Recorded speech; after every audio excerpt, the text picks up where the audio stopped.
Monde numérique. Voilà, le Parlement vient de voter l'interdiction des réseaux sociaux aux moins de 15 ans. Et c'est une avancée majeure. La France ouvre la voie en Europe pour la protection de nos enfants, de nos adolescents.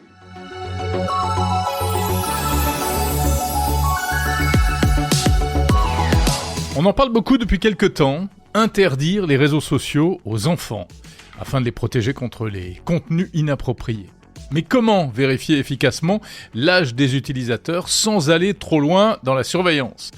De nombreux sites sont déjà interdits aux mineurs, ils requièrent une date de naissance au moment de l'inscription, mais le dispositif est facile à contourner, de nombreux jeunes ne s'en privent pas, ils accèdent aux réseaux sociaux bien avant l'âge limite des 13 ans.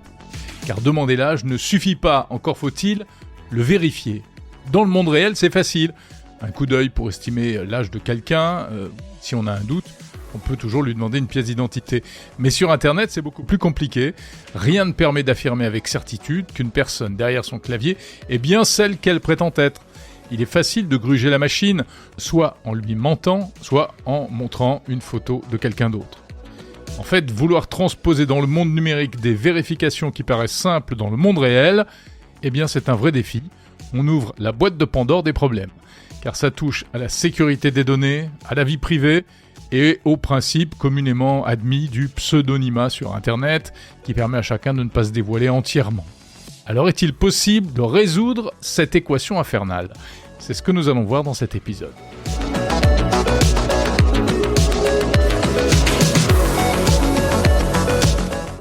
Cet épisode de Monde Numérique vous est proposé en partenariat avec Frogans, le pionnier de l'informatique spatialisée.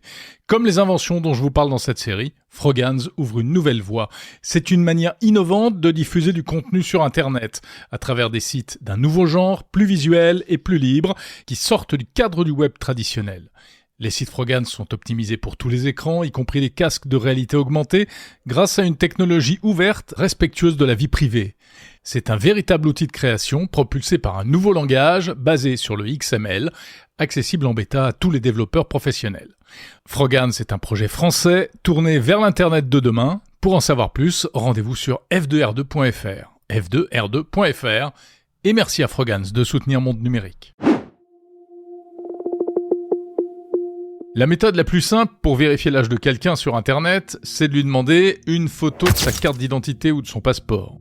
Ensuite, un logiciel peut facilement contrôler la date de naissance, vérifier les éventuels éléments de sécurité et parfois, pour aller plus loin, demander un selfie pour comparer avec la photo d'identité.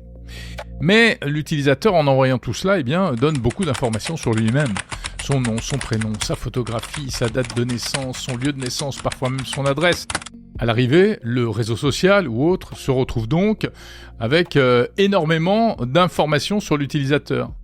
Et là, ça pose tout de suite beaucoup de questions. Car qui est cet organisme pour recevoir ainsi une copie de ce document ? Cette copie va-t-elle être conservée ? Si oui, pendant combien de temps ? Est-ce qu'elle pourra être réutilisée ? Et que se passe-t-il si la base de données est piratée ? Le contrôle de l'âge crée ainsi un nouveau risque. Pour protéger les mineurs, on constitue des fichiers contenant les documents d'identité de millions d'internautes. Cela oblige aussi à dévoiler des données personnelles à une organisation privée en laquelle on n'a pas forcément confiance. Car que va-t-elle faire de ces données ?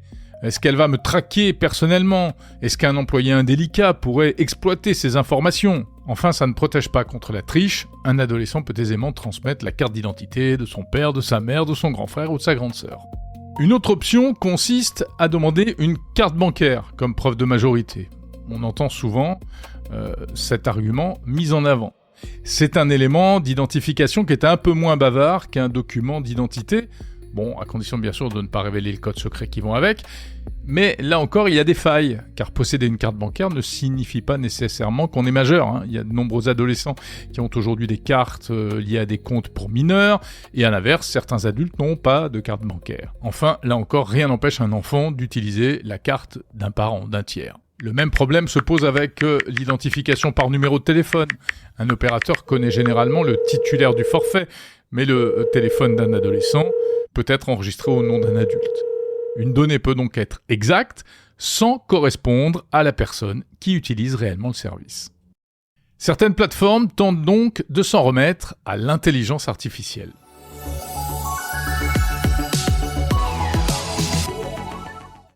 Un selfie peut permettre à un algorithme d'IA d'estimer l'âge d'un utilisateur. Le système ne va pas essayer forcément de reconnaître la personne, ni de retrouver son identité, mais juste examiner les caractéristiques du visage, et ainsi déterminer une tranche d'âge probable. Le problème, c'est que c'est seulement un âge probable.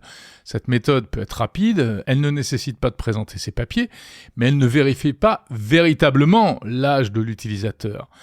Elle va trouver que quelqu'un semble avoir l'âge requis. Ça reste assez approximatif.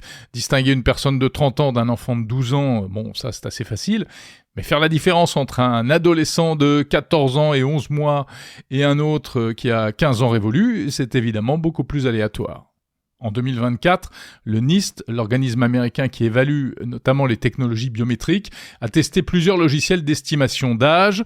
Alors si la précision s'est améliorée au fil des années, elle n'est pas encore pour autant parfaite. Même sur des photographies de bonne qualité, l'erreur moyenne du meilleur système reste un écart de plusieurs années.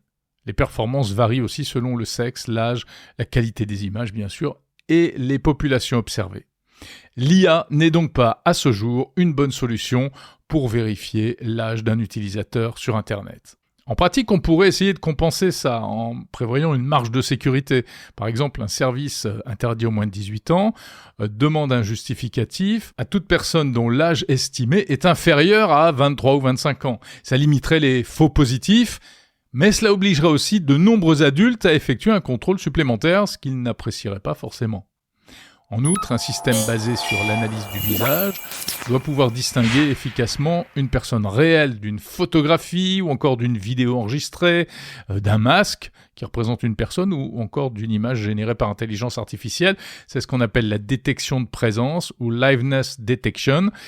Et ce n'est pas simple. Il y a des technologies qui permettent de faire ça, notamment en analysant le flux sanguin à travers la peau, mais forcément, c'est coûteux et ce n'est pas non plus du 100%.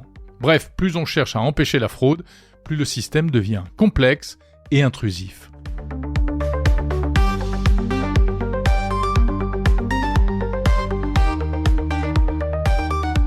Une autre technique pour évaluer l'âge des utilisateurs consiste à observer leur comportement en ligne.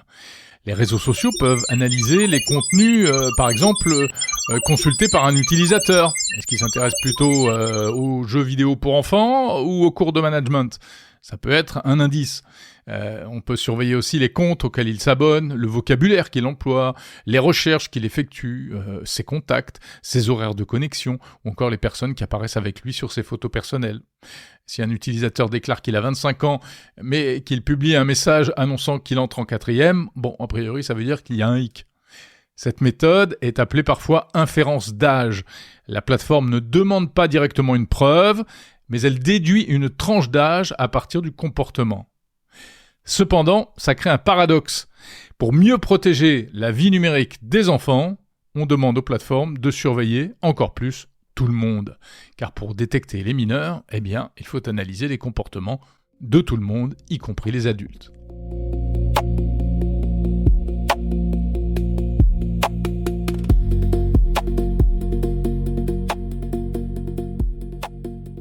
Alors face à ces solutions imparfaites, on a inventé un autre mécanisme, plus basé sur un concept juridique, le tiers de confiance.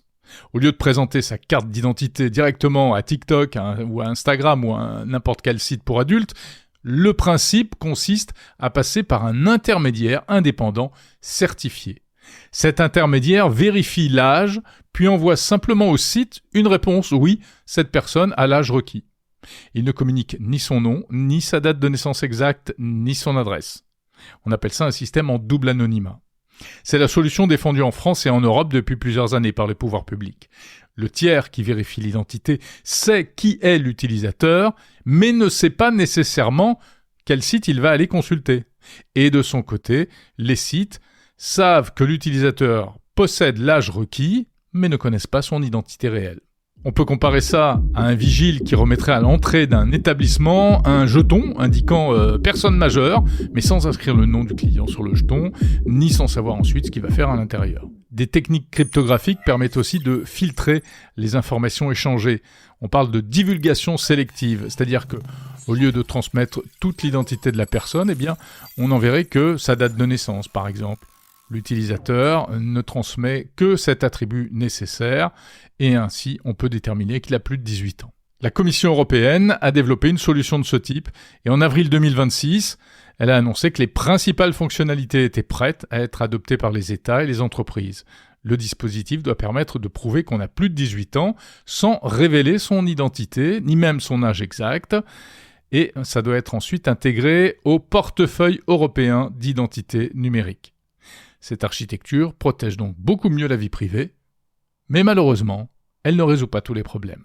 Et non, imaginons qu'un adulte obtienne sur son téléphone un certificat numérique attestant qu'il a plus de 18 ans. Ok, mais qu'est-ce qui empêche son enfant d'aller utiliser son téléphone pour accéder à tel ou tel service ? Encore une fois, on peut lier la preuve à l'appareil, mais pas à celui qui le manipule. On pourrait demander aussi un code secret, mais c'est pareil, un code, ça se transmet. On pourrait utiliser l'empreinte digitale ou le visage du propriétaire, en introduisant donc une vérification biométrique, mais là, on introduit donc dans la boucle de nouvelles données sensibles. On pourrait aussi effectuer régulièrement de nouveaux contrôles pour vérifier que la même personne continue d'utiliser le compte, mais ça reviendrait à surveiller l'utilisateur en permanence. C'est le problème de la liaison, ce qu'on appelle le binding, comment rattacher durablement une preuve d'âge à la bonne personne sans rattacher également cette personne à une identité traçable. Vous me suivez ? Bref, plus la preuve est facile à utiliser et respectueuse de l'anonymat, et plus elle risque d'être transférable. À l'inverse, plus on veut empêcher son transfert, et plus il faut identifier ou authentifier fortement son titulaire. Même un contrôle techniquement performant ne peut pas fermer toutes les portes d'Internet, en réalité. Un enfant pourra toujours utiliser le compte d'un adulte, récupérer un compte déjà vérifié, modifier sa localisation, passer par un VPN, se rendre sur une plateforme étrangère moins contrôlée, ou utiliser un service qui n'entre pas juridiquement dans la catégorie des réseaux sociaux. Le Royaume-Uni en a fait l'expérience après l'entrée en vigueur en juillet 2025 du contrôle d'âge renforcé pour l'accès au contenu pornographique. On s'est aperçu que l'usage quotidien des VPN, les réseaux privés virtuels qui permettent de masquer sa localisation et un certain nombre de données, a plus que doublé dans les semaines qui ont suivi. Il est passé d'environ 650 000 utilisateurs par jour à plus de 1,4 million à la mi-août. Bon, avant de redescendre ensuite à l'automne aux alentours de 900 000 utilisateurs de VPN. En Australie, depuis le 10 décembre 2025, les plateformes concernées doivent prendre des mesures raisonnables, c'est le terme exact, pour empêcher les moins de 16 ans de créer ou de conserver un compte. Le choix de cette expression est important. La loi n'exige pas une efficacité absolue. Elle impose aux entreprises de mettre en œuvre un ensemble de moyens crédibles et proportionnés. Car garantir qu'aucun mineur ne pourra jamais accéder à un réseau social, c'est pratiquement impossible. Pour atteindre cet objectif, il faudrait contrôler les plateformes, mais aussi les boutiques d'applications, les magasins en ligne, les systèmes d'exploitation, les navigateurs, les appareils, peut-être même les connexions Internet elles-mêmes. Alors là, on ne serait plus dans la vérification de l'âge, on serait carrément dans la surveillance généralisée.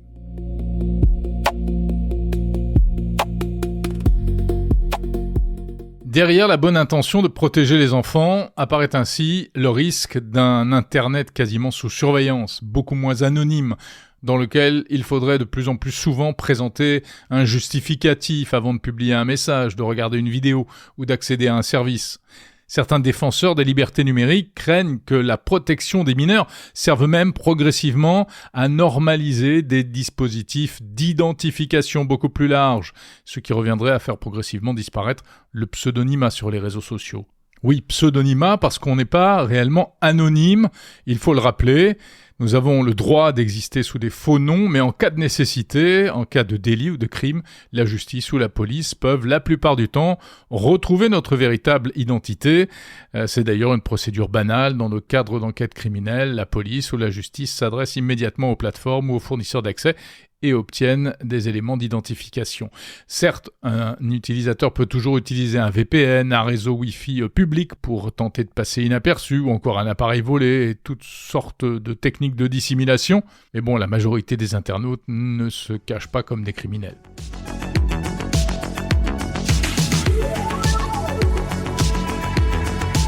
Il n'existe donc pas de solution parfaite pour contrôler l'âge des mineurs sur Internet.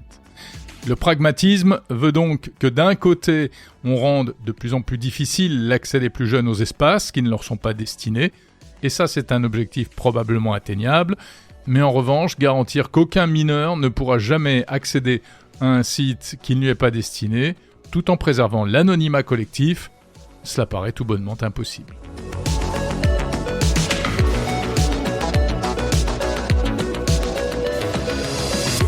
Voilà, si cet épisode vous a intéressé, ne ratez pas les autres épisodes de la série Tout comprendre à retrouver sur votre plateforme de podcast et sur le site mondenumérique.info.